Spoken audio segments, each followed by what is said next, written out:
ఇంత మనుషుల గురించి జాగ్రత్త తీసుకున్నామా? కుక్కల వల్ల బలైపోయిన తల్లులు కడుపు కాలితే అసలు ఎందుకు ఉండదు? బాధ ఉంటుంది. అంతవరకే చంపమంటున్నావా?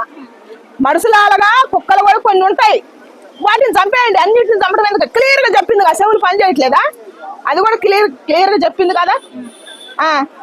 తల్లి ఎక్కడ పుట్టింది? మహారాష్ట్ర.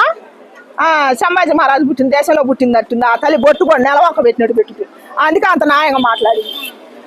మళ్ళీ దీనికి పవన్ అన్న భార్య అని చెప్పి మాట్లాడుతుంది, అది దాని అనకాకరి. అది కాదు, ఆమె మాట్లాడిన మాటలు ఆమె ఆలోచనలు బట్టి నేను మాట్లాడుతున్నా. చాలా మంది కూడా డివర్స్ ఈ విధంగా ఉండడం వల్ల డివర్స్ అని కూడా విమర్శలు చేస్తున్నాయి. వామ్మో, మంచి చేసినా కూడా డివర్స్ అయిద్దా? అక్కడ తప్పాడుంది. ఇంత మాట్లాడితే డివర్స్ ఇచ్చిండు అన్న? బుద్ధి లేని మాట్లాడి.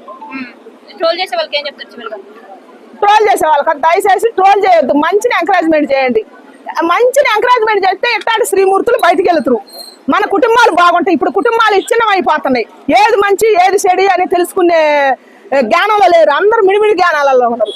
అందుకని దయచేసి ఇట్లాంటి తల్లిని ఎంకరేజ్మెంట్ చేస్తే సమాజానికి మంచి జరుగుతుందని నేను అంటున్నా.